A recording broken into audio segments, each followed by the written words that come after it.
pagi Bapa, selamat pagi Yesus, selamat pagi Roh Kudus. Terima kasih atas anugerah-Mu. Semalam telah berlalu, ku memuji, ku bersyukur, memuliakan nama-Mu. Allah Bapa, Putra Roh Kudus, terima kasih. Shalom, selamat pagi. Masih tetap ada di dalam kasih karunia Tuhan Yesus? Sudah pasti ya. Mari kita sama-sama berdoa terlebih dahulu. Bapa di dalam surga, terima kasih untuk hidup yang Engkau berikan kepada kami, di mana pagi hari ini kami masih dapat bangun dengan tidak kurang suatu apapun. Tidur kami boleh nyenyak, dan kami mendapati bahwa kebaikan Tuhan tidak pernah habis-habisnya. Terima kasih ya Bapa. Berfirmanlah, kenyangkan kami, sehatkan kami oleh segala firman dan kebaikan-Mu. Di dalam nama Tuhan Yesus kami berdoa dan mengucap syukur. Amin.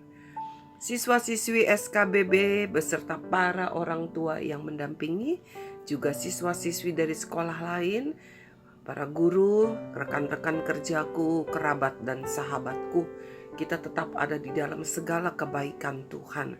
Apapun yang boleh kita alami, kebaikan Tuhan tidak pernah berubah di dalam hidup kita. Karena Dia adalah Tuhan yang tidak pernah berubah dari dulu, sekarang, bahkan sampai selama-lamanya. Kita masih tetap ada di dalam tema yang sama, yaitu hidup menurut kehendak Tuhan. Dan firman Tuhan pada pagi hari ini berjudul Make a Difference. Artinya membuat perbedaan. Make a difference. Kita akan membaca dari kitab 2 Raja-Raja pasal yang ke-22, 2 Raja-Raja pasal yang ke-22 ayat yang pertama. Yosia berumur 8 tahun pada waktu ia menjadi raja. Mungkin ini raja termuda di dunia ya. Karena ayahnya meninggal, ia harus menggantikan menjadi raja meskipun usianya baru 8 tahun. Dan 31 tahun lamanya ia memerintah di Yerusalem. Nama ibunya adalah Yedida binti Adaya dari Boskat. Ya, nggak sering nama seorang ibu disebutkan di dalam Alkitab. Biasanya kalau nama seorang ibu, nama seorang wanita ditulis di dalam Alkitab, berarti itu ada satu peristiwa yang perlu dicatat. Kalau begitu, apa sih yang perlu dicatat dari Yosia? Ya, kalau ada seorang wanita, ada seorang ibu yang namanya ditulis di dalam Alkitab, berarti ada satu peristiwa penting, atau anaknya, keturunannya, ya, mencatat satu peristiwa penting. Nah, bisa baik, bisa buruk. Kita melihat apa sih yang dicatat oleh Yosia. Ya, Yosia berumur 8 tahun pada waktu ia menjadi raja. Apakah hanya itu saja peristiwa pentingnya? Kita akan melihat di dalam 2 Raja-Raja pasal 23 ayat yang ke-25. 2 Raja-Raja 23 ayat yang ke-25. Demikian firman Tuhan. Sebelum dia tidak ada raja seperti dia yang berbalik kepada Tuhan dengan segenap hatinya. Perhatikan baik-baik. Ini loh yang sampai dicatat nama ibunya. Karena sebelum Yosia tidak ada raja yang berbalik kepada Tuhan dengan segenap hatinya seperti Yosia. Ya, Yosia dengan segenap hati berbalik kepada Tuhan. Ya, waktu itu bangsanya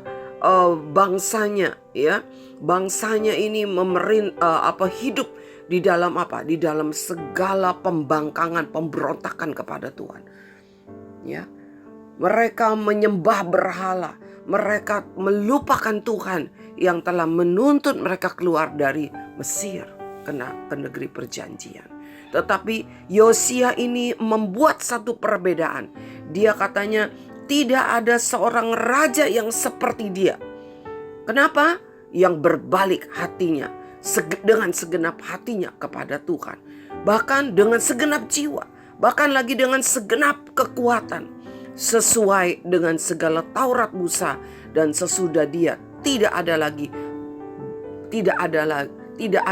bangkit lagi yang seperti dia. Jadi hanya satu-satunya di dunia. Seorang raja yang memiliki hati, jiwa, dan tenaga berbalik kepada Tuhan. Nah, usianya baru 8 tahun waktu dia menjadi raja. Apakah setelah umur berapa puluh tahun? Tidak. Mulai dari sejak dia menjadi raja, hatinya sepenuhnya kepada Tuhan. Jiwanya sepenuhnya kepada Tuhan. Tenaganya dia sepenuhnya dia kerjakan untuk pekerjaan Tuhan. Anak-anakku, berapa usiamu?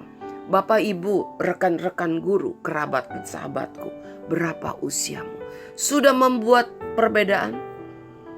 Sudah kamu membuat perbedaan dengan tampil beda dari orang-orang di sekitar? Raja-raja yang sebelumnya seringkali tunduk kepada apa? Kepada berhala. Tunduk kepada segala bujukan nasihat-nasihat yang salah daripada menterinya. Tetapi Yosia tidak.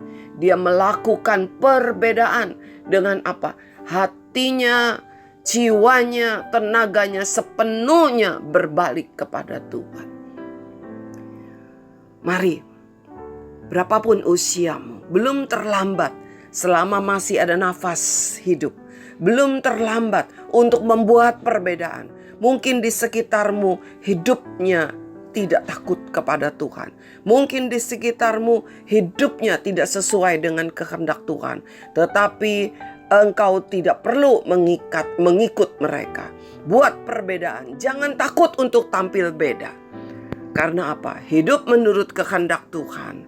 Di situ ada kuasa Tuhan menyertai. Di situ ada kuasa Tuhan memberikan pembelaan dan pertolongan. Mari ambil keputusan untuk membuat perbedaan. Jangan serupa dengan dunia. Jangan serupa dengan anak-anak dunia. Jangan serupa dengan orang-orang yang tinggal di dalam kegelapan. Di tengah-tengah pandemi, kesulitan di mana-mana, tetap tampil perbedaan sebagai orang-orang yang hidup takut kepada Tuhan. Caramu berbicara, caramu bercanda, caramu bergaul, caramu bekerja, cara hidupmu sehari-hari. Jangan sama seperti orang dunia. Jangan serupa dengan dunia ini. Mari kita akan berdoa bersama-sama. Bapa di dalam surga, terima kasih untuk pagi yang luar biasa ini. Tuhan mengajar kami agar kami mau berani membuat perbedaan. Agar kami tidak serupa dengan dunia. Agar kami tidak sama dengan angkatan yang jahat ini. Kami tidak mengikuti pola kerja orang dunia. Kami tidak mengikuti pola pikir orang dunia. Pola pergaulan anak-anak dunia. Mari Roh Kudus pimpin hidup kami. Pakai kami untuk membuat perbedaan. Di dalam nama Tuhan Yesus kami berdoa dan mengucap syukur. Amin. Anak-anakku dan seluruh yang sudah menikmati sarapan sorgawi pada pagi hari ini, hiduplah untuk membuat perbedaan bagi kemuliaan nama Tuhan.